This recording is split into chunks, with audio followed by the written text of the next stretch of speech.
Hi friends, ಎಲ್ಲರೂ ಹೇಗಿದ್ದೀರಾ? ಎಲ್ಲರೂ ತುಂಬ ಚೆನ್ನಾಗಿದ್ದೀರಾ ಅಂತ ಅನ್ಕೋತೀನಿ. ಬನ್ನಿ ಇವತ್ತಿನ ವಿಡಿಯೋ ಸ್ಟಾರ್ಟ್ ಮಾಡೋಣ. ಯಾರು ನನ್ನ ಚಾನಲ್ನ ಸಬ್ಸ್ಕ್ರೈಬ್ ಮಾಡ್ಕೊಳ್ಳದೆ ನೋಡ್ತಿರೋ ದಯವಿಟ್ಟು ಸಬ್ಸ್ಕ್ರೈಬ್ ಮಾಡಿಕೊಂಡು ಆಮೇಲೆ ವಿಡಿಯೋ ನೋಡಿ. ಇವತ್ತು ನಮ್ಮೂರಲ್ಲಿ ನಾಟಕ ಆಡ್ತಿದ್ದಾರೆ. ಶನಿ ಪ್ರಭಾವ ಅಥವಾ ರಾಜ ವಿಕ್ರಮ ಪೌರಾಣಿಕ ನಾಟಕ ಆಡ್ತಿದ್ದಾರೆ ಇವತ್ತು ನಮ್ಮೂರಲ್ಲಿ. ಬನ್ನಿ, ಈಗ ನಾಟಕ ಇನ್ನೇನು ಶುರು ಆಗ್ತಿದೆ. ಬನ್ನಿ ಫ್ರೆಂಡ್ಸ್, ಈಗ ನಾಟಕಕ್ಕೆಲ್ಲ ತಯಾರಿ ಹೇಗೆ ಮಾಡ್ಕೊಂಡಿದ್ದಾರೆ, ಹೇಗೆ ರೆಡಿಯಾಗಿದ್ದಾರೆ ಅಂತೆಲ್ಲ ಒಂದ್ಸಲ ನೋಡ್ಕೊಂಡು ಬರೋಣ. ಅದಾದಮೇಲೆ ನಾಟಕ ಶುರು ಆಗುತ್ತೆ. ಎಲ್ಲರೂ ತುಂಬ ಚೆನ್ನಾಗಿ ರೆಡಿಯಾಗಿದ್ದರು.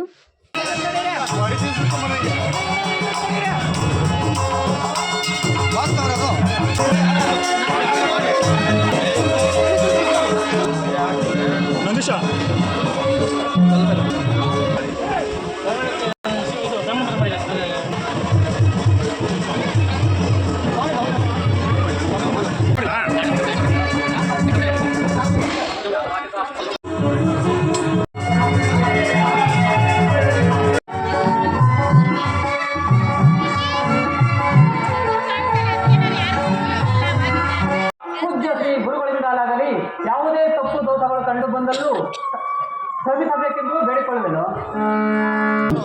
ಶ್ರೇಷ್ಠನಾದ ಶ್ರೀರಾಜನು ತುಂಬಾ ಭಯಂಕರ ಮತ್ತು ಅದ್ಭುತವಾದವನು. ಈತನು ದೇವದ ಸೂರ್ಯ ದೇವನಿಗೆ ಪುಷ್ಪಗಳನ್ನು ಕೊಟ್ಟಂತವನು. ನಾರಾಯಣ ನಾರಾಯಣ. ಏಕೆಂದರೆ ಸೂರ್ಯದೇವನ ಪತ್ನಿಯಾದ ಛಾಯಾದೇವಿಯು ಒಂದು ಗಂಡು ಮಗುವಿಗೆ ಜನ್ಮವಿತ್ತಳು. ಆ ಗಂಡು ಮಗು ಜನಿಸಿತ್ತಲ್ಲ ಎಂಬ ಸಂತೋಷದಿಂದ ಛಾಯಾದೇವಿಯು ಸೂರ್ಯದೇವನಿಗೆ ತಿಳಿಸಿದಳು. ನಾರಾಯಣ ನಾರಾಯಣ ಇಷ್ಟೆಲ್ಲ ಎಂಬ ಸಂತೋಷದಿಂದ ಸೂರ್ಯದೇವನು ಬೇಗನೆ ಮಗನನ್ನು ನೋಡಲು ಬಂದನು. ಮಗನನ್ನು ನೋಡಿದ ಸೂರ್ಯದೇವನು, ನಾನು ನೋಡಿದರೆ ಕೆಂಪು ವರ್ಣದಿಂದ ಹೊಳೆಯುತ್ತಿರುವೆನು, ನನ್ನ ಮಗನು ಕಪ್ಪು ವರ್ಣದಿಂದ ಇರುವನಲ್ಲ ಎಂದು ಮನಸ್ಸಿನಲ್ಲೇ ನಿಂದಿಸಿದನು. ನಾರಾಯಣ ನಾರಾಯಣ. ಬಾಲಕನಾದ ಶ್ರೀರಾಜನು ಛಾಯಾದೇವಿಯ ತೊಡೆ ಮೇಲೆ ಮಲಗಿದ್ದ ಬಾಲಕನಾದ ಶ್ರೀರಾಜನು ಹತ್ತನೇ ಸೂರ್ಯದೇವನಿಗೆ ಪುಸ್ತಕವು ಪ್ರಾಪ್ತವಾಯಿತು. ನಾರಾಯಣ ನಾರಾಯಣ. ಸೂರ್ಯದೇವನ ರಸವನ್ನು ನಡೆಸುತ್ತಿದ್ದ ಅರುಣನೆಂಬ ಸಾರಥಿಗೆ ಕೈ ಕಾಲುಗಳು ಎಡವಾದವು. ಸೂರ್ಯದೇವನ ರಥಕ್ಕೆ ಕಟ್ಟಿದ್ದ ಅಶ್ವಗಳ ಕಣ್ಣು ಸಹ ಮುಗಿಯುವದವು. ಜಗದ್ಭಾತಿಗಳೇ, ನಿಮಗೆ ಮಂಗಳವಾಗಲಿ. ಧರಣಿ ಮೊದಲಾದ ಚತುರ್ದಶ ಲೋಕಗಳಲ್ಲಿಯೂ ನಿಮಗೆ ಮಂಗಳವಾಗಲಿ. ಪಾರ್ವತಿ ಪರಮೇಶ್ವರರಿಗೆ ನಮೋ ನಮಃ. ನಾರದ, ನಿನಗೆ ಮಂಗಳವಾಗಲಿ. ಈ ಪೀಠದಲ್ಲಿ ಕುಳಿತುಕೋ. ಆಗಬಹುದು ಪರಮಾತ್ಮ.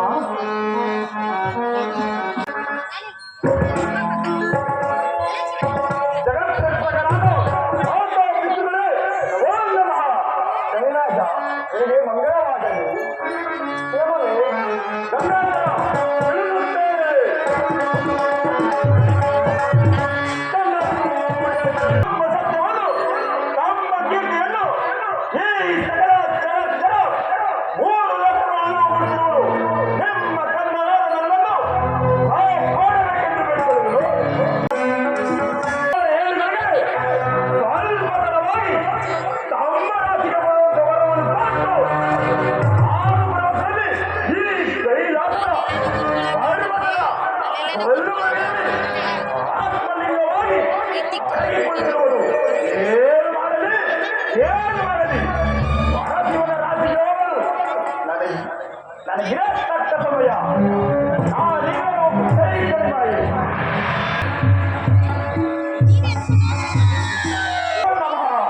ಶನಿರಾಜ, ನಿನಗೆ ಮಂಗಳವಾಗಲಿ.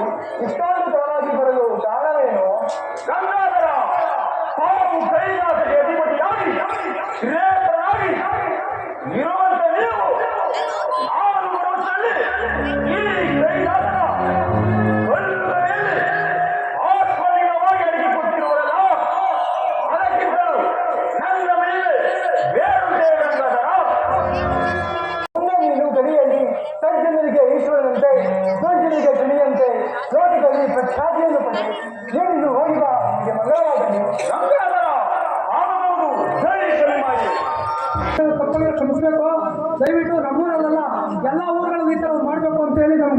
ಖುಷಿ ಆಗುತ್ತೆ. ದಯವಿಟ್ಟು ಪ್ರತ್ಯಕ್ಷವಾಗಿ ಪರೋಕ್ಷವಾಗಿ ನಮ್ಮ ಸಹಾಯ ಮಾಡುವಂತೆ ಎಲ್ಲರಿಗೂ ಕೂಡ ಕೃತಜ್ಞತೆ ಸಲ್ಲಿಸ್ತೀವಿ.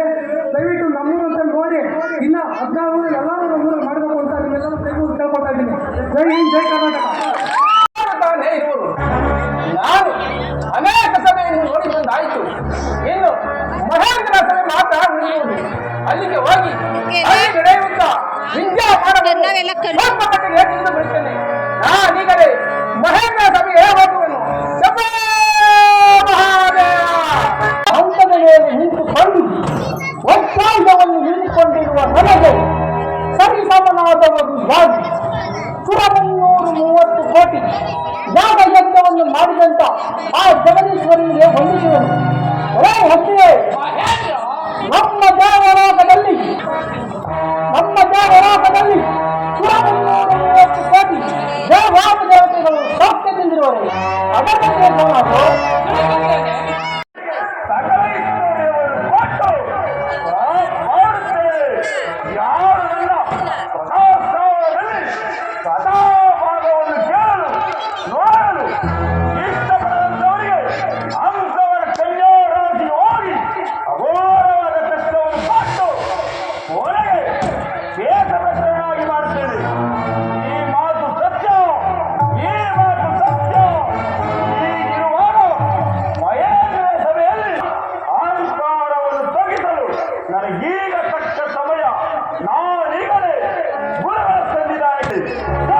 ಮಂಗಳವಾಗಲಿ. ಕೇವಲ ಶ್ರೀರಾಜ ತಿಳಿಸುತ್ತೇನೆ.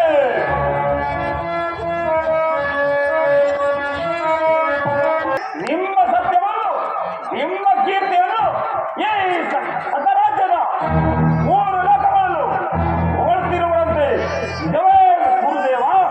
ನಿಜ ಶ್ರೀರಾಜ. ಗುರುದೇವ, ನಿಮ್ಮ ಕನ್ನಡಾದ ನನ್ನನ್ನು ಕೈ ಬಿಡದೆ ಮಾಡಬೇಕೆಂದು ಬೇಡಿಕೊಳ್ಳುವೆನು. ಶ್ರೀರಾಜ, ಎಂದು ಬಾರದೆ ಇದ್ದವನು ಈ ದಿವಸ ನನ್ನ ಮುಂದಕ್ಕೆ ಬಂದಿರಲು ಕಾರಣವೇನು? ಅದನ್ನು ತಿಳಿಸಿದರೆ ನಾನು ಸತ್ಯವಾಗಿ ನಡೆಸಿಕೊಳ್ಳುವ ಶ್ರೀರಾಜ. ಗುರುದೇವ, ಸತ್ಯವಾಗಿ ನಡೆಸಿಕೊಳ್ಳುವಿರಾ? ಸತ್ಯವಾಗಿ ನಡೆಸಿಕೊಳ್ಳುವ ಶ್ರೀರಾಜ. ನಿಮ್ಮ ರಾಶಿಗೆ ಬರಬೇಕೆಂದು ನನ್ನ ಅಭಿಲಾಷೆ. ಆದ ಕಾರಣ ನನಗೆ ಒಳಗೆ ಪಾಲಿಸಿ ಗುರುದೇವ. ಏನು? ನೀವು ನಮ್ಮ ರಾಶಿಗೆ ಬರಬೇಕೆ? ಹೌದು ಗುರುದೇವ. ಪರಮಾತ್ಮ.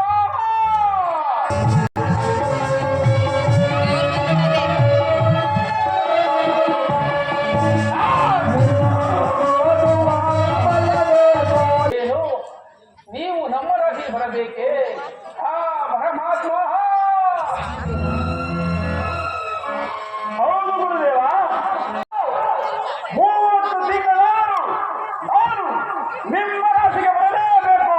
ನನಗೆ ಹೊರಡದೆ ಪಾಲಿಸಿ ಗುರುದೇವ. ಪರಮಾತ್ಮ, 30 ತಿಂಗಳು ಎಂದರೆ 7.5 ವರ್ಷ ಆಯಿತು. ಖಂಡಿತವಾಗಿಯೂ ನನ್ನ ರಾಶಿಗೆ ಅಷ್ಟು ದಿನ ಬರಲಾಗದೆಂದು ಬೇಡಿಕೊಳ್ಳುವೆನು ಪರಮಾತ್ಮ, ಬೇಡಿಕೊಳ್ಳುವೆನು. ಇಲ್ಲದರೂ 15 ದಿನವಾದರೂ ನಾನು ನಿಮ್ಮ ರಾಶಿಗೆ ಬರಲೇಬೇಕು. ನನಗೆ ಹೊರಡದೆ ಪಾಲಿಸಿ. ಆ ಪರಮಾತ್ಮ, ಈ ಧರಣಿಯಲ್ಲಿ ನಾನು ತಲೆ ಎತ್ತಿ ಬಾಳುವುದಾಗಿ ಹೇ ಪರಮಾತ್ಮ. ನಾನು ನಿಮ್ಮ ಶಿಷ್ಯನು. ನೀವೇ ನನ್ನನ್ನು ಪೂಜಿಸದಿದ್ದರೆ ಈ ಭೂಲೋಕದಲ್ಲಿ ಮತ್ತಾರು ಮುಂದುವರೆಗುವುದೇವ? ಕೊನೆಯದಾಗಿ 1 ದಿನವಾದರೂ ನಾನು ನಿಮ್ಮ ರಾಶಿಗೆ ಬರಲೇಬೇಕು. ನನಗೆ ಹೊರವನ್ನು ಕುಡಿಯುವುದು ಅಥವಾ ಇಲ್ಲವೆಂದು ಹೇಳಿರುವುದೇವ? ಆ ಪರಮಾತ್ಮ, ಶ್ರೀರಾಜನೇ, ನಾಗವಾಹನ ಪುರುಷ, ಮಾತನಾಡು. ಪರಮಾತ್ಮ, ನಾನು ಇಷ್ಟು ವಿಧವಾಗಿ ಬೇಡಿಕೊಂಡರು ನೀನು ಹಿಡಿದ ಆಟವನ್ನು ಹಿಡಿದು ನಿಂತಿರುವೆಯಲ್ಲ ಪರಮಾತ್ಮ. ಈ ಗುರುವಿನ ಮೇಲೆ ಅಷ್ಟೊಂದು ಪ್ರೀತಿ ಇದ್ದಲ್ಲಿ ನನ್ನ ರಾಶಿಗೆ ಒಂದು ಕಾಲಜಾವಹ ಬರುವಂತನಾಗಪ್ಪ. ಗುರುದೇವ, ಒಂದು ಬಿಲ್ಪಟ್ಟರೆ ತಡವಾದರೆ ಸಾಕು. ಗುರು ಪ್ರಸಾದವಿದ್ದಂತೆ. ಗುರುದೇವ, ನಾನಿನ್ನು ಸಲ್ಲಲಾರರು. ನಾನಿನ್ನು ಮುಂದೆ ಬಿಡುವೆನು. ಜೊತೆಯಲ್ಲಿ ನಿನ್ನ ಬಾಲಕನ್ನು ಕಳಿಸಿದ್ರು. ನಮ್ಮ ಹೇಳಿಕೆ ಆಗಬಹುದು. ಯಾರಲ್ಲಿ ಅರಮನೆಯಲ್ಲಿರುವ ನಮ್ಮ ಬಾಲಕನನ್ನು ಆ ಸ್ಥಾನಕ್ಕೆ ಬರಮಾಡಿ ಆಗಬಹುದು. ಕುಮಾರ, ಮಂಗಳವಾರ ನೆಲ ಕೇಳು. ತಂದೆಯವರೇ, ಅರಮನೆಯಲ್ಲಿ ಸಂತೋಷವಾಗಿ ಆಟವಾಡುತ್ತಿದ್ದ ನನ್ನನ್ನು ಇಷ್ಟು ಬರಲು ಕಾರಣವೇನು? ಕುಮಾರ, ನಮ್ಮ ರಾಜಕುಮಾರ ಜೊತೆಯಲ್ಲಿ ಕುದುರೆ ಸವಾರಿಗೆ ಹೋಗಿ ಊಟದ ವೇಳೆಗೆ ಬರಾಗಿ. ತಂದೆ ಆಗಬಹುದು.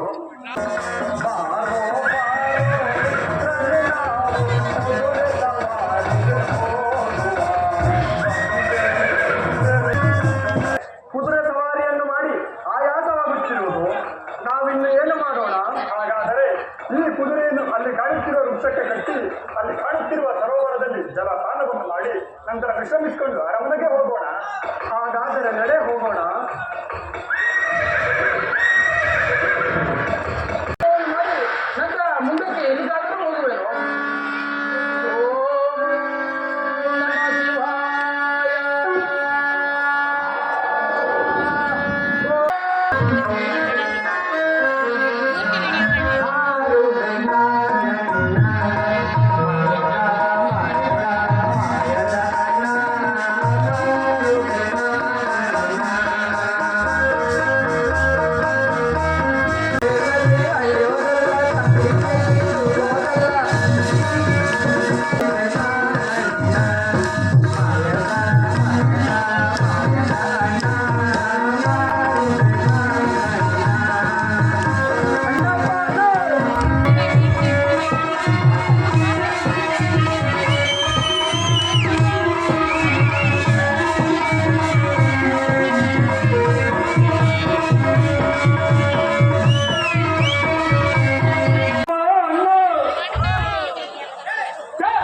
ಯಾರದು?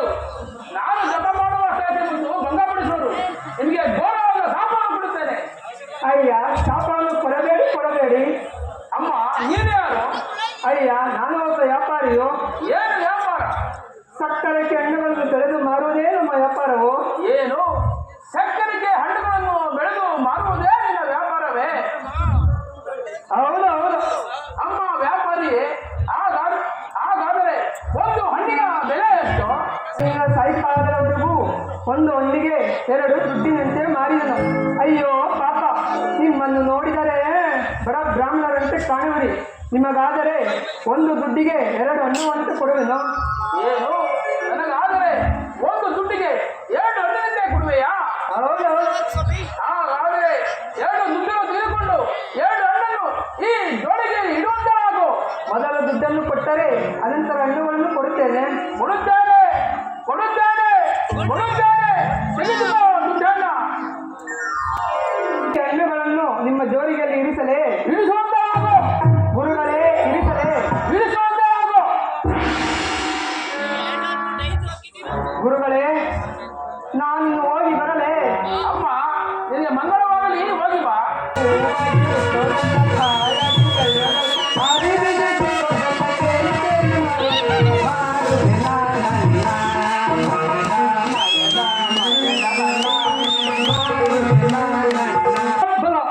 ನಾನು ಬಂದ ಕಾರ್ಯವು ಸಾರ್ಥಕವಾಯಿತು. ನಾವು ಕೊಟ್ಟ 2 ಸಕ್ಕರೆಗೆ ಹಣ್ಣುಗಳು ರಾಜ ಮಗನ ಶಿರಸ್ಸು, ಮಂತ್ರಿ ಮಗನ ಶಿರಸ್ಸು.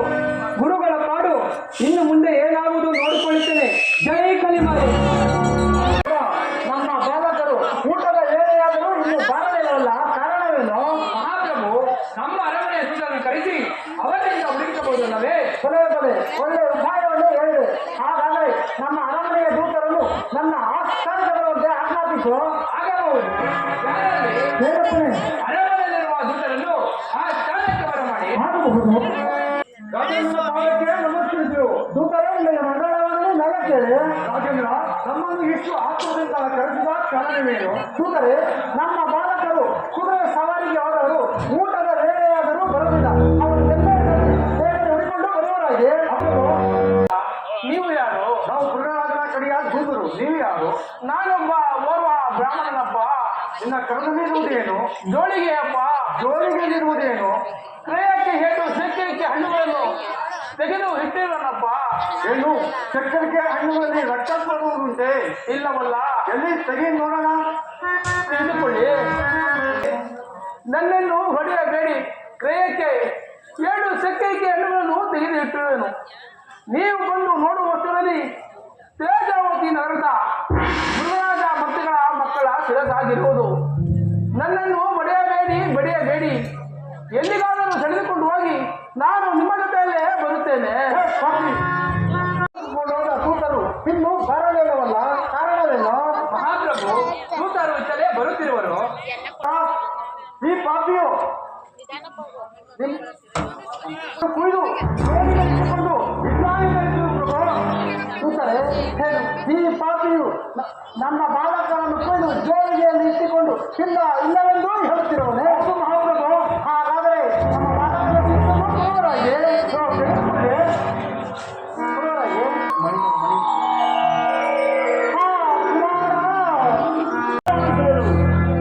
ಈಗ ನನ್ನ ಮಾಯ ಸ್ವರೂಪದಿಂದ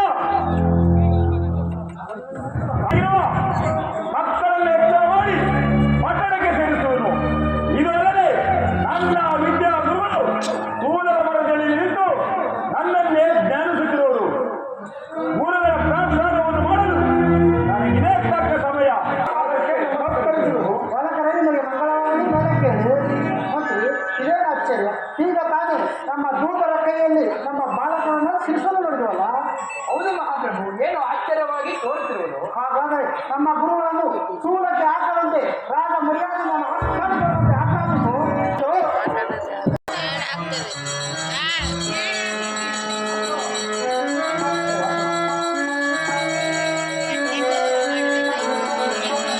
ಆಕ್ರಮಿಸು.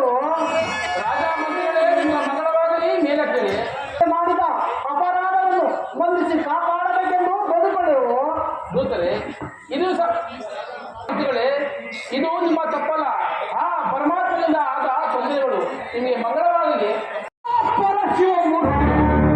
ಅಪ್ಪಣೆಯನ್ನು ಪಡೆದ ವಿಕ್ರಮಬದ್ಧ ಮತ್ತು ಸಾರಮ್ಮ ಎಂಬುವರು ಈ ಕಲಿಯಲ್ಲಿ ಉಜ್ಜಯಿನಿಗಳಲ್ಲಿ ರಾಜಮಂತ್ರಿಗಳಾಗಿ ಮೆರೆಯುತ್ತಿರುವರು. ಏನು ಮಾಡಲಿ ಇದರಲ್ಲಿ ನನ್ನ ಮಾಯ ಸ್ವರೂಪದಿಂದ ಒಬ್ಬ ದಾರಿದ್ರ್ಯವನ್ನು ವರ್ಷವಾಯಿತು. ಹಣ್ಣಿನಿಂದಲೂ ತಿನ್ನಲು ಅನ್ನವಿಲ್ಲದೆ, ಒಲೆಯಲು ಬಟ್ಟೆ ಇಲ್ಲದೆ, ಎಲ್ಲಿ ತಿರುಗಿದರೂ ನನ್ನನ್ನು ದಾರಿದ್ರ ಎಂದು ಕರೆಯುವರು ಸ್ವಾಮಿ, ಕರೆಯುವರು. ಈ ಬಡತನವನ್ನು ನಾನು ಹೇಗೆ ತಾನೇ ಸಹಿಸಿಕೊಳ್ಳಲಿ ಪರಮಾತ್ಮ, ಸಹಿಸಿಕೊಳ್ಳಲಿ. ಈ ನನ್ನ ಸ್ಥಿತಿಯನ್ನು ನಿವಾರಿಸುವರು ಯಾರೂ ಇಲ್ಲ. ಈ ಮಕ್ಕಳ ಸಂಕಟವನ್ನು ನಾನು ತಾಳಲಾರೆನು ಸ್ವಾಮಿ, ತಾಳಲಾರೆನು. ಭಿಕ್ಷೆಯನ್ನು ಬೇಡಿರಿ.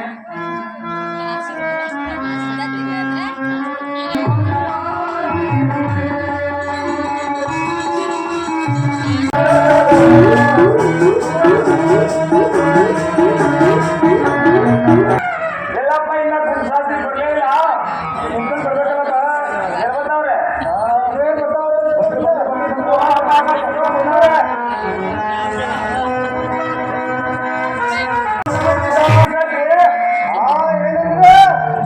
ಹೋಗಿದ್ರಿ ಏನು ನಮ್ಮ ಹೆಂಡತಿದ್ರು ಕೇಳ್ತಾ ಇದ್ದೀರಾ?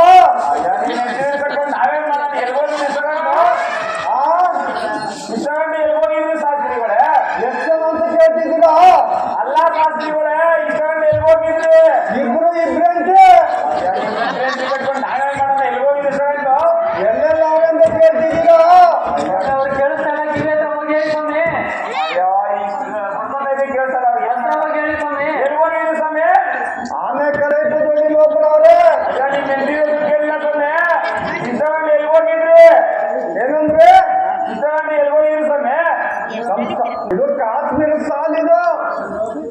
ಅಯ್ಯೋ, ನೀವು ಸ್ವಾಮಿಗಳೇ, ಇಷ್ಟಗಂಡು ಎಲ್ಗೋಗಿದ್ರಿ? ಏನು? ಅಯ್ಯೋ, ಕ್ಯೂಟ್ ಸ್ವಾಮಿಗಳೇ, ಎಲ್ಗೋಗಿದ್ರಿ? ಇದಕ್ಕೊಂದು ಪೂಜೆ ಇತ್ತು, ಹೋಗಿದೆ. ಏನ್ ಪೂಜೆ ಐತೆ ಸ್ವಾಮಿಗಳೇ?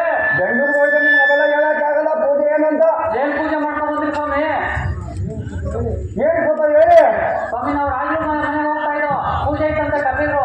ಯಾರು ಎಷ್ಟು ಓದಿದ್ದೀರಿ? ನಾನು ಮುನೇಶ್ವರ ಪಂಚಾಂಗ ಓದಿದ್ದೀನಿ. ಸ್ವಾಮಿ, ನಾನು ಮುದ್ರಾಯ ಸ್ವಾಮಿ ಪಂಚಾಂಗ ಓದಿದ್ದೀನಿ. ಬಸವೇಶ್ವರ ಪಂಚಾಂಗ ಓದಿದ್ದೀನಿ. ನಾನು ಮಾರಮ್ಮ ಪಂಚಾಂಗ ಓದಿದ್ದೀನಿ. ದಕ್ಷಿಣೇಶ್ವರ ಪಂಚಾಂಗ ಓದಿದ್ದೇನೆ. ನಾನು ಮಹಾದೇಶ್ವರ ಪಂಚಾಂಗನೂ ಓದಿದ್ದೀನಿ. ನಾನು ಭೈರವೇಶ್ವರ ಪಂಚಾಂಗವನ್ನು ಓದಿದ್ದೇನೆ. ನಾನು ಕಾಲಭೈರೇಶ್ವರ ಪಂಚಾಂಗನೂ ಓದಿದ್ದೀನಿ. ನೀನೇನು ತಪ್ಪಾಗಿದ್ದೀರಿ ಅದನ್ನ ಹೇಳಿ ಸ್ವಾಮಿ. ನಾನು ಈಗ ಆಕಾಶದಲ್ಲೇ ಹರಿದು, ಆ ಭೂಮಿಯನ್ನೇ ಹರಿದು, ಗಾಸಾಕಾಶದಲ್ಲೇ ಹರಿದು ಓಡ್ಬಿಟ್ಟಿದ್ದೀನಿ. ಓ, ಅದಕ್ಕೆ ಹೊಟ್ಟೆ ದಪ್ಪ ಅಂತ ನಿಮ್ಗೆ. ಸರಿಯಾಗಿ ನೋಡಿ. ಯಾಕೋ 3 ದಿವಸ ಗಂಟೆ ಹೊಡೆದು ಕೊಡ್ತೀರಾ? ಸ್ವಾಮಿ, ಗಂಟಲ ಬಂದು ಮೂಗು ಇನ್ನೊಂದು ಕಿತ್ತಿಕೊಳ್ಳಿ. ಏನ್ ಬೇಕಪ್ಪ? ನಸೆ ಕೊಡಿ ಬನ್ನಿ. ಕಿತ್ತಿ ಹಾಕಿದ್ದೀರಪ್ಪ.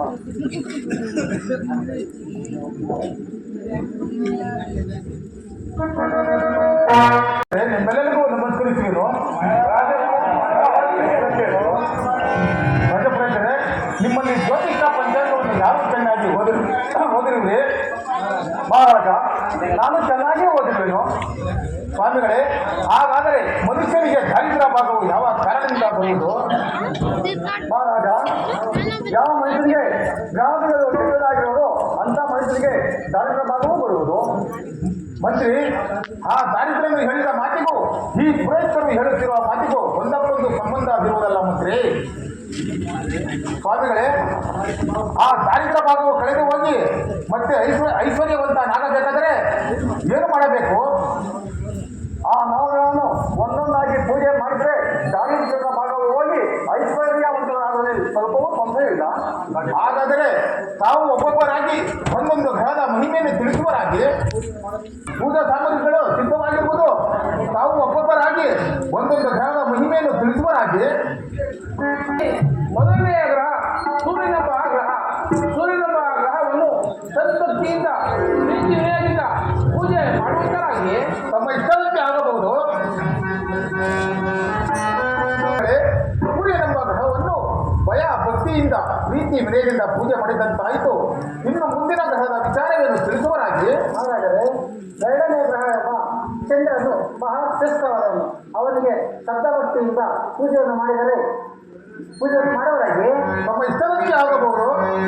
ಚಂದ್ರನೆಂಬ ಗ್ರಹವನ್ನು ಭಯ ಭಕ್ತಿಯಿಂದ ಪ್ರೀತಿ ವಿನಯದಿಂದ ಪೂಜೆ ಮಾಡಿದಂತಾಯಿತು. ಇನ್ನು ಮುಂದಿನ ಗ್ರಹದ ವಿಚಾರವನ್ನು ತಿಳಿಸುವರಾಗಿ ರಾಜೇಂದ್ರ, ಚಂದ್ರಗ್ರಹಕ್ಕಿಂತಲೂ ಮಂಗಳ ಗ್ರಹವು ಬಹಳ ಶ್ರೇಷ್ಠವಾದದ್ದು. ಅದನ್ನು ಭಕ್ತಿಪೂರ್ವಕವಾಗಿ ಪೂಜಿಸುವಂತರಾಗಿ ತಮ್ಮ ಅಪ್ಪಣೆಯಂತೆ ಆಗಬಹುದು. ಮಂಗಳೆಂಬ ಗ್ರಹವನ್ನು ಭಯ ಭಕ್ತಿಯಿಂದ ಪ್ರೀತಿ ವಿನಯದಿಂದ ಪೂಜೆ ಮಾಡಿದಂತಾಯಿತು. ಇನ್ನು ಮುಂದಿನ ಗ್ರಹದ ವಿಚಾರವನ್ನು ತಿಳಿಸುವರಾಗಿ ರಾಜೇಂದ್ರ, ಮಂಗಳ ಗ್ರಹಕ್ಕಿಂತಲೂ ಬುಧ ಗ್ರಹವು ಅತ್ಯಂತ ಶ್ರೇಷ್ಠವಾದದ್ದು. ಫಲ ಪುಷ್ಪಗಳಿಂದ ಭಕ್ತಿ ವಿನಯದಿಂದ ಪೂಜೆ ಮಾಡುವರಾಗಿ ತಮ್ಮ ಅಪ್ಪಣೆಯಂತೆ ಆಗಬಹುದು.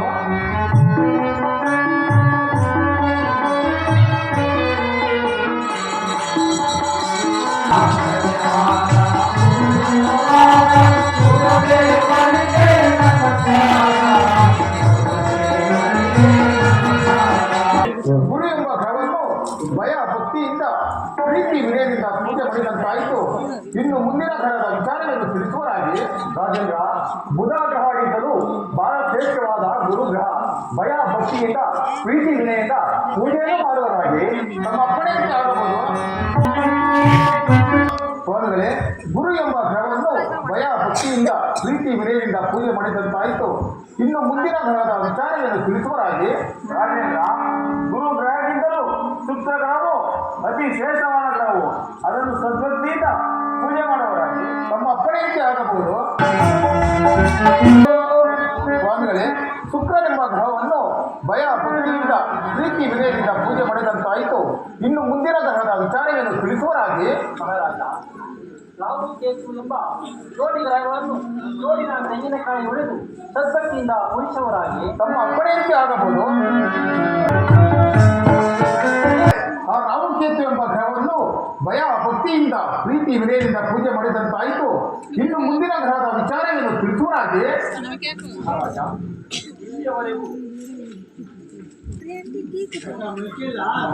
ಇಲ್ಲಿಯವರೆಗೂ ಹೇಳಿದ ಗ್ರಹಕ್ಕಿಂತಲೂ ಒಂದು ಶ್ರೇಷ್ಠವಾದ ಗ್ರಹವಿದೆ.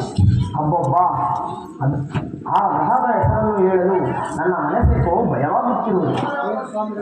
ಏನು ಸ್ವಾಮಿಗಳೇ, ಇಲ್ಲಿಯವರೆಗೂ 8 ಗ್ರಹಗಳನ್ನು ಪೂಜಿಸಿ ಅದೊಂದು ಗ್ರಹವನ್ನು ಬಿಡುವುದಂತೆ. ಅದು ಎಂತಹ ಗ್ರಹವಾದರೂ ಸರಿ, ನಾನು ಪೂಜಿಸಲು ಬಹಳ ಇಷ್ಟವುಳ್ಳವನಾಗಿದ್ದೇನೆ. ಜಾಗ್ರತೆಯಿಂದ ಆತನ ಮಹಿಮೆಯನ್ನು ತಿಳಿಸುವರಾಗಿ ಮಹಾರಾಜ, ಹಾಗಾದರೆ ಶನಿ ಎಂಬ ಗ್ರಹವನ್ನು ಭಯ ಭಕ್ತಿಯಿಂದ ಪ್ರೀತಿ ವಿನಯದಿಂದ ವಿಧವಿಧವಾದ ಪುಸ್ತಕಗಳನ್ನು ಕೊಂಡು ಪೂಜೆಯನ್ನು ಮಾಡುವರಾಗಿ ಅನಂತರ ಆ ಗ್ರಹದ ಮಹಿಮೆಯನ್ನು ತಿಳಿಸುವೆನು. ತಮ್ಮ ಇಷ್ಟದಂತೆ ಆಗಬಹುದು.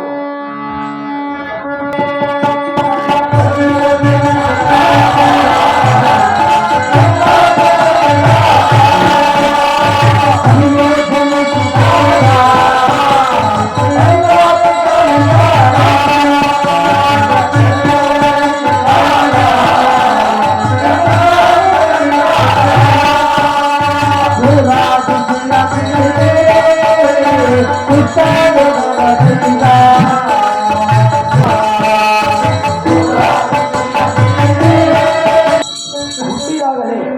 ತನ್ನ ತಂದೆಯಾದ ಸೂರ್ಯದೇವನಿಗೆ ಕುಷ್ಠರೋಗವನ್ನು ಕೊಟ್ಟಂತವನು. ಏನು ಸ್ವಾಮಿಗಳೇ, ಹುಟ್ಟಿದ್ದಾಗಲೇ ತನ್ನ ತಂದೆಯನ್ನು ಹಿಡಿದು ಕುಷ್ಠ ರೋಗವನ್ನು ಕೊಟ್ಟವನೇ. ಅನಂತರ ಸೂರ್ಯದೇವನ ರಥಕ್ಕೆ ಕಟ್ಟಿದ್ದ 8 ಕುದುರೆಗಳ ಕಲ್ಲು ಸಹ ಹಿಡಿಯುವನು. ಏನು ಸ್ವಾಮಿಗಳೇ, ಸೂರ್ಯ ದೇವರ ರಥಕ್ಕೆ ಕಟ್ಟಿದ 7 ಹಸ್ತಗಳು ಸಹ ಇಲ್ಲಿ ಹೆಸರಾದವೇ.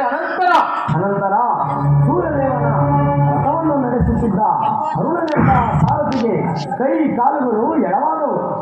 ಏನು ಸ್ವಾಮಿಗಳೇ, ಸೂರ್ಯ ದೇವರ ರಥಕ್ಕೆ ಕಟ್ಟಿದ 7 ಹಸ್ತಗಳ ನೇತ್ರಗಳು ಇಲ್ಲಿ ಹೆಸರಾದವೇ. ಸ್ವಾಮಿ, ಅಂತಹ ಮಹಿಮಾಮೂರ್ತಿಯನ್ನು ಭಯ ಭಕ್ತಿಯಿಂದ ಪ್ರೀತಿ ವಿನಯದಿಂದ ಪೂಜೆಯನ್ನು ಮಾಡುವರಾಗಿ. ಯಾರು ಪೂಜಿಸಬೇಕು?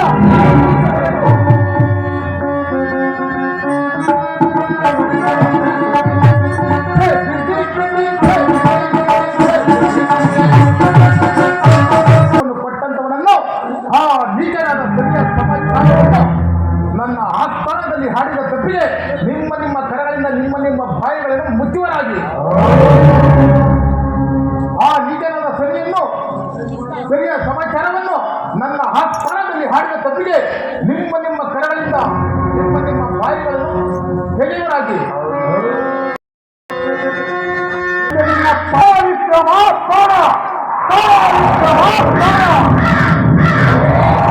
ಗಗನ ಮಾರ್ಗದಲ್ಲಿ ವಿಕ್ರಮ ವಿಕ್ರಮ ಎಂಬ ಶಬ್ದವಾಗುತ್ತಿರುವುದಲ್ಲ, ಕಾರಣ ಹೇಗಿರಬಹುದು?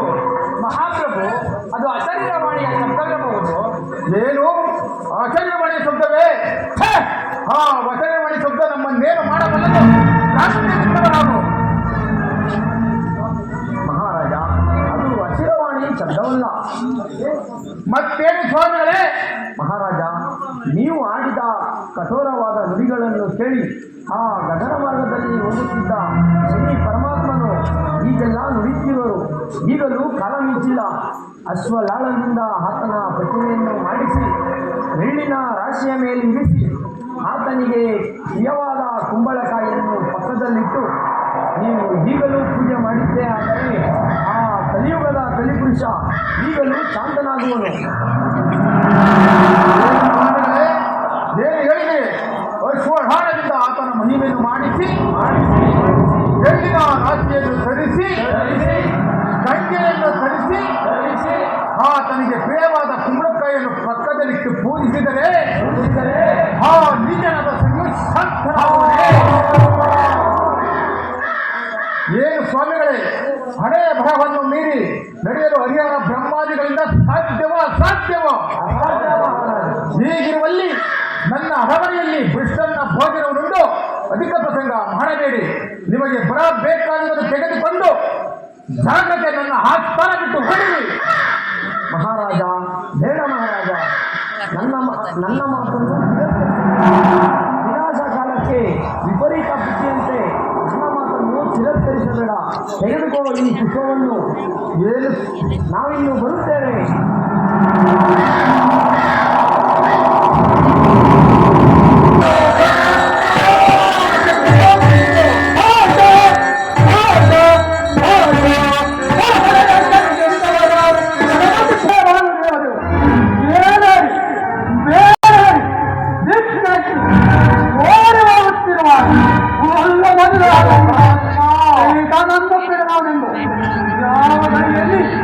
ಅಪಹಾಸ್ಯ ಮಾಡಿದ್ದೇವೆ ಮುಂದೆ ನಿನ್ನ ಪಾಡನಲ್ಲ ನೋಡುತ್ತಾನು ಮನ ಅಂದ.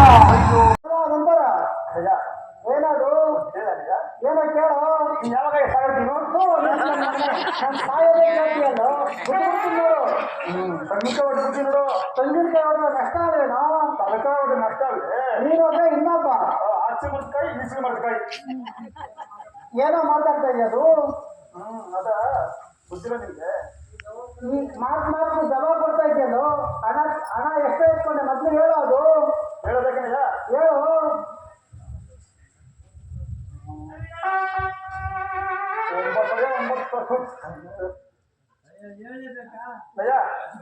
9 ನಾನು ಹೇಳೋದಕ್ಕಯ್ಯ. ಭಯ 9,999 ರೂಪಾಯಿ 99 ಪೈಸೆ ಕಣಯ್ಯ. ಇನ್ನು 11 ಪೈಸೆ ಏನೋ ಮಾಡಿದೆ ಭಯ. ನೀವು ಕೊಟ್ಟೆ ತಿಥಿ ಮಾಡಕ್ ಬೇಕಾಗ್ತದೆಯಾ? ನೋಡು, ಬರೋದು ನಾನೇ ನಾನು ಸಾಯಬೇಕಾಯ್ತಿದ್ಯಲ್ಲ, ಆ ಹಣ ತಗೊಂಡೋಗಿ ಏನೋ ಮಾಡಿದೆ. ಭಯ ಹಣ ತಗೊಂಡೋಗಿ ಹಿಂಗೋ ದುಬಾಯಿಗೆ ಹೋಗಿ ಕಣಯ್ಯ, ಮದ್ರಾಸ್ಗೆ ಹೋಗಿ ಕಣಯ್ಯ. ಸನ್ಯಾಸಿನ ಮನೆ ನಿಮಗೆ ಮಟ್ಟವಾಗಿ ಜೇಬುಲ್ ದೊಡ್ಡ ದಾರಿನೇ ಗೊತ್ತಿಲ್ಲ, ಮದ್ರಾಸ್ಗೆ ಹೋಯ್ತ್ಯಾ? ಹಂಗೆ ಹೋಗ್ತಾರೆ ಕಣಯ್ಯ. ಯಾವ ಏನ್ ಮಾಡ್ತಾ ಇದ್ದೆ? ಹೋಗಿ ಏನ್ ಮಾಡ್ತಾ ಇದ್ಯೋ? ಏನ್ ಮಾಡ್ತೀಯೋ? ಏನ್ ಮಾಡ್ತೀಯ ಅಂತ ಕೇಳಿದ. ಏನ್ ಮಾಡ್ದೆ ಹೇಳು? ಈಗ ಬಂದ ದಾರಿಗೆ ನಿಜ ಒಂದ್ ದೊಡ್ಡ ವ್ಯಾಪಾರ ಮಾಡ್ದೆ ಕಣಯ್ಯ. ಯಾವ್ದಾದ್ರು ವ್ಯಾಪಾರ? ಉಪ್ಪು ವ್ಯಾಪಾರ ಕಣಯ್ಯ. ಬಲೆ ನನ್ ಮೇಲೆ ಒಳ್ಳೆ ಕೆಲಸನೇ ಮಾಡ್ತಾ ಇದ್ಯಾ, ಒಳ್ಳೆ ವ್ಯಾಪಾರನೇ ಮಾಡೋ. ನಿಜ ಏಳು ಕಡೆ ಒಳ್ಳೆ ವ್ಯಾಪಾರ ಒಳಗಡೆ ಯಾಕೋ ಏನಾಯ್ತು? ಹಂಗೆ ಕಡೆ ಉಪ್ಪು ವ್ಯಾಪಾರ ಇನ್ನೇನು ಹೇಳು, ಹೆಂಗೆ ಹೇಳು? ರೂಪಾಯಿ ಉಪ್ಪು ಬಿಡು ಲಾಟ್ ಹಾಕ್ಬಿಟ್ಟು ಆಮೇಲೆ ಏನ್ ಮಾಡ್ದು? ಒಂದು ಒಂಟೆ ಗಾಡಿ ಮಾಡ್ಬೇಕು ಕಣಯ್ಯ. ಆಮೇಲೆ ಏನ್ ಮಾಡ್ದು? ಬೇಸ್ ನನ್ ಮಗನೆ. ಆಮೇಲೆ ಏನ್ ಮಾಡ್ದು? ಹುಟ್ಟಿದ್ರೆ ನಿನ್ನಂತ ಮಗನೇ ಹುಟ್ಬೇಕಣ, ಒಳ್ಳೆ ಕೆಲಸನೇ ಮಾಡಿದೆ ಮಾಡು. ಭಯ ಒಂಟೆ ಗಾಡಿ ಮಾಡ್ದೆ ಕಣಯ್ಯ. ಆಮೇಲೆ ಏನ್ ಮಾಡ್ದು? ಎಲ್ಲ ಉಪ್ಪಿನ್ಬಿಟ್ಟೇನು ಲಾಟ್ ಹಾಕ್ಬಿಟ್ಟೆ ಕಣಯ್ಯ. ಆಮೇಲೆ ಅವ್ನು 300 ಕೇಳ್ದ, ನಾನು 600 ಕೊಟ್ಟೆ ಕಣಯ್ಯ. ಸನ್ಯಾಸಿ ನನ್ನ ಮಗನೇ, ಅವನು 300 ಕೇಳಿದ್ರೆ ನೀನು 600 ಕೊಟ್ಟಿದ್ದಿ. ಆಮೇಲೆ ಏನ್ ಮಾಡ್ದು? ಭಯ 300 ರೂಪಾಯಿ 600 ರೂಪಾಯಿ ಜಾಸ್ತಿ ಆಗಿದೆ ಸನ್ಯಾಸಿ ನಮ್ಮ ಮನೆ ಎಲ್ಲ ಹೀಗೆ ಮಾಡ್ಬಿಟ್ಟಲ್ಲ. ಭಯ ಆಮೇಲೆ ನೋಡಿ ಕೇಳಯ್ಯ ಸ್ವಲ್ಪ ಹೇಳು. ಹೂಬಿಟ್ಟಯ್ಯ ಹ್ಞೂ ಹೇಳು. ನೋಡಯ್ಯ ಊಟದ ಗಾಡಿ ಮಾಡಿದ. ಆಮೇಲೆ ಹೋಯ್ತು ಜೈಪುರ್ ದೊಡ್ಡ ಬರ್ತಾ ಇದ್ದಾಗ ಮಾವ ನಾನೊಬ್ಬ ದೊಡ್ಡ ಅಪರಾಧಿ ತಂದೆ, ಈ ಪರಮ ಪಾಪಿ ಅಪರಾಧವನ್ನು ಮನ್ನಿಸಿ ಕಾಪಾಡಬೇಕೆಂದು ಬೇಡಿಕೊಳ್ಳುವೆನು ಪರಮಾತ್ಮ, ಬೇಡಿಕೊಳ್ಳುವೆನು. ವಿಕ್ರಮ, ನಿನ್ನ ಸತ್ಯ ಸಾಹಸಕ್ಕೆ ಮಿಂಚಿ ನಾನು ಪ್ರಸನ್ನನಾಗಿದ್ದೇನೆ. ನಿನಗೆ ಬೇಕಾದ ವರವನ್ನು ಕೇಳಿಕೊ ವಿಕ್ರಮ. ಪರಮಾತ್ಮ, ನಾನು ಕೇಳಿದ ವರವನ್ನು ಕೊಡುವೆಯಾ? ವಿಕ್ರಮ, ನ್ಯಾಯಕ್ಕೆ ಸಮ್ಮತವಾದ ವರವನ್ನು ಕೇಳಿದರೆ ಮಾತ್ರ ಕೊಡುತ್ತೇವೆ. ಪರಮಾತ್ಮ, ನನಗೆ ಕೊಟ್ಟಂತಹ ಕಷ್ಟವನ್ನು ದೇವ ದಾನವರಿಗಾಗಲಿ ನರ ಮನವರಿಗಾಗಲಿ ಕೊಡಬೇಡವು ತಂದೆಯೇ, ಕೊಡಬೇಡವು. ಬಲೆ ವಿಕ್ರಮ ಬಲೆ, ನಾನಿದ್ದೇ ಆದ ಅನೇಕ ರಾಜರುಗಳನ್ನು ಹಿಡಿದಾಗ ಅವರ್ಯಾರು ನಿನ್ನಂತ ಪರೋಪಕಾರವನ್ನು ಯಾರು ಕೇಳಿರಲಿಲ್ಲ. ಇದ್ಯಾವ ಪರೋಪಕಾರ ನೀ ಕಳೆದುಕೊಂಡ ಕೈ ಕಾಲುಗಳನ್ನು ಕೇಳಲಿಲ್ಲ. ಇದ್ಯಾವ ಪರೋಪಕಾರ ವರವನ್ನು ಕೇಳುತ್ತಿರುವೆ ವಿಕ್ರಮ? ನಿನಗೆ ಬೇಕಾದ ವರವನ್ನು ಕೇಳಿಕೊ ವಿಕ್ರಮ. ಪರಮಾತ್ಮ, ಕಾಡಿನಲ್ಲಿ ಬೆಳೆದು ನಿಂತಿರುವ ಗಿಡ ಮರಗಳೆಲ್ಲವೂ ಹಣ್ಣುಗಳನ್ನು ಕೊಡುವುದು ಪರೋಪಕಾರಕ್ಕಾಗಿಯೇ. ಪರಮಾತ್ಮ, ಗೋವುಗಳ ಹಾಲನ್ನು ಕೊಡುವುದು ಪರೋಪಕಾರಕ್ಕಾಗಲ್ಲವೇ? ಪರಮಾತ್ಮ, ಪರೋಪಕಾರಾರ್ಥಂ ಇದಂ ಶರೀರವಂತೆ, ಆ ಪರೋಪಕಾರವಾದ ವರವನ್ನು ಕರುಣಿಸಿ ಕಾಯೋ ದೇವ ಶ್ರೀದೇವ. ವಿಕ್ರಮ, ಇದಕ್ಕೊಂದು ವ್ಯತ್ಯಾಸವಿದು, ಹೇಳುವುದು ಕೇಳು.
ಎಲ್ಲರಿಗೂ ಈ ನಾಟಕ ಇಷ್ಟ ಆಗಿದೆ ಅಂತ ಅನ್ಕೋತೀನಿ. ಇಷ್ಟ ಆಗಿದ್ರೆ ಪ್ಲೀಸ್ ಒಂದು ಲೈಕ್ ಮಾಡೋದು ಮಾತ್ರ ಮರಿಬೇಡಿ. ನನಗೆ ಎಷ್ಟು ಸಾಧ್ಯ ಆಗುತ್ತೋ ಅಷ್ಟು ವಿಡಿಯೋ ಮಾಡಿ ಹಾಕಿದ್ದೀನಿ. ಓಕೆ, ಬಾಯ್ ಫ್ರೆಂಡ್ಸ್, ನೆಕ್ಸ್ಟ್ ವಿಡಿಯೋದಲ್ಲಿ ಸಿಗ್ತೀನಿ.